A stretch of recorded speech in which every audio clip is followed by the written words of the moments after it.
Today I'm going to do an after-action report and a discussion of gameplay on 55 Days at Peking. This is a game from the Historical Game Company. The designer is Steve Kling, and I've covered quite a bit of their stuff, and I'll put a link to that in the description, including a previous unboxing of this to talk a little bit about the components. But that's not what we're here today for. We're here to talk about the game. This is how my game ended up with a Chinese victory. There's two ways to achieve victory in this game. One is to take over, either occupy or have empty these legates, which are these foreign, kind of like almost like an embassy, but these foreign locations that are inside the Peking. Here's the Forbidden City. Here is a part of the Peking proper, and then you have a wall here. This is the Tartar wall around here. So there's 11 of these areas, these foreign areas, and they are foreign because this is Chinese property. It's interesting, my channel is all about, one of the things my channel is about is perspective. If you look at my banner photo and the description under the banner photo, but the perspective is very different here. Being from the United States and from Western power, we have kind of a different take on the 15 days at Peking and the siege of Peking and the events of that time period. The Chinese have a very different approach. My wife, who is Chinese, when we visited Peking, she had quite an interesting take on the stuff that was stolen by the foreign powers and the occupation by the foreign powers and the like. So it's always interesting perspective. But enough of that. Let's get back to the game. So you have 11 of these locations that the Chinese forces, and there's really two types of forces. There are boxers, which are these red, see right here, they have like the red text on them, and then you have the imperial forces are in blue. But they have to take over, either occupy or take out, make sure that they're unoccupied. Either they need to occupy it, or they make sure that the foreign powers are not occupying 8 of these locations, and they automatically win. Or they can do 7 of these locations if there's no foreign forces on the wall. And in this case, we had an American force on the wall, so they had to take out 8, and they did take out 8 in this instance. So as you can see, there's not a lot of the Allied cards left. You've got one British force, you've got one USA, you've got one German, and that's it. There's 3 forces. Everybody else was eliminated.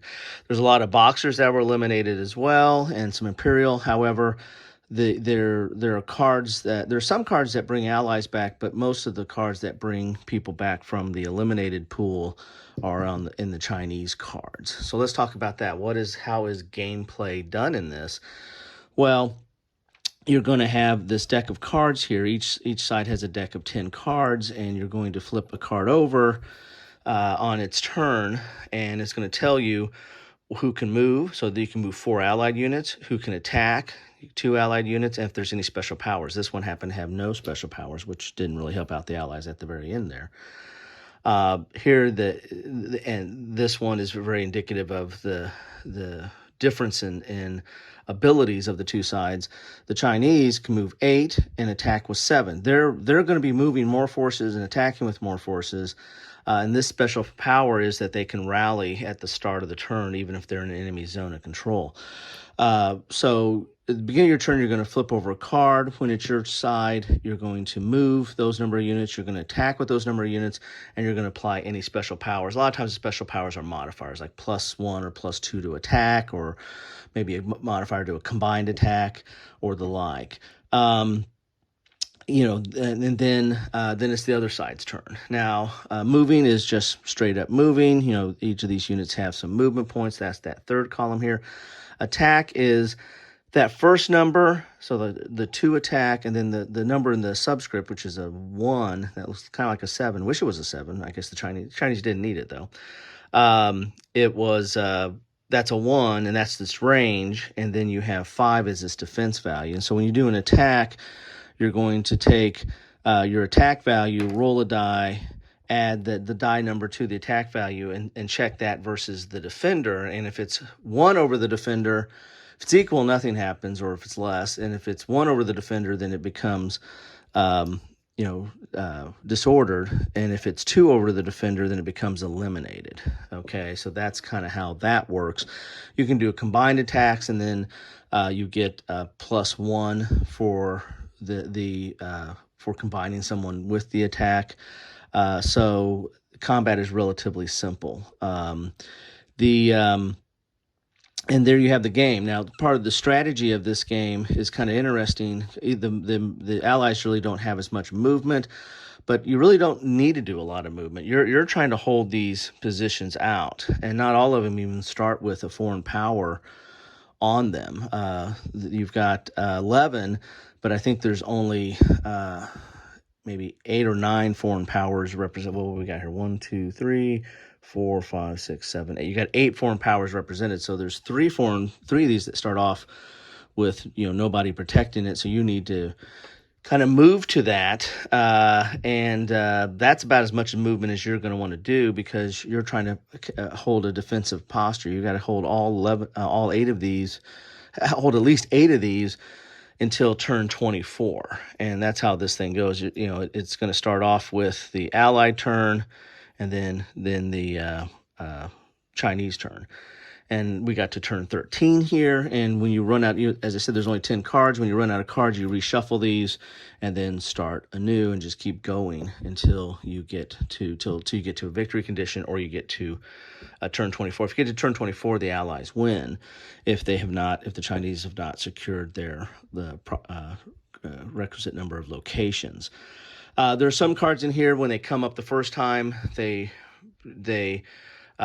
do something, but they might not do. They might have a special power that only comes up when you play that card a second time or a third time.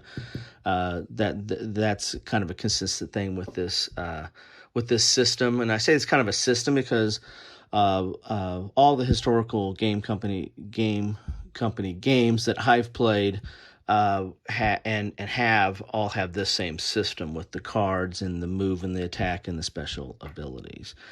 So there you have it. The interesting game. Each one of these games, even though they have generally the same core system of cards, move, attack, special ability, even the same turn tracks, the games are unique because they're covering different historical situations, different battles, and so the way that the board is laid out, the way that the units, their abilities and the like, and how they interact with the cards is going to be different in each game. There's once you know how to play the game, you can pick up any one of these and just blow through it.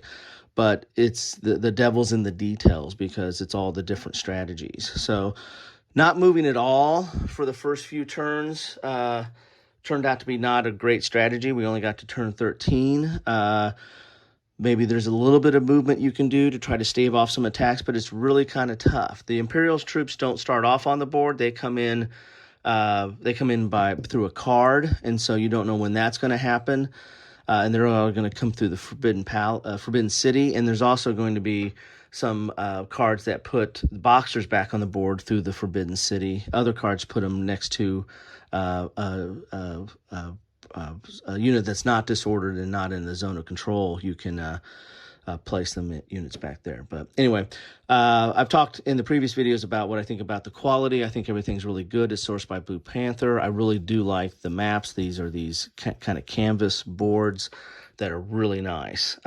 Anyway, that's what I have for you today. That is 55 days at Peking. Let me know your thoughts on this. If you played any of the games in this series, if you played this one, I'm enjoying them. They do not take up a whole lot of time.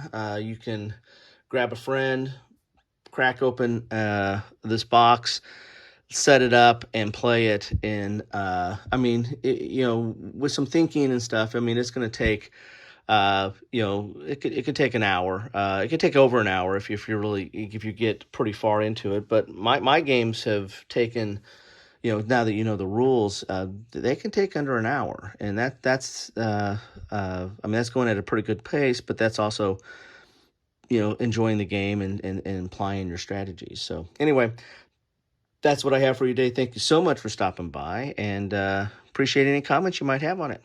Take care.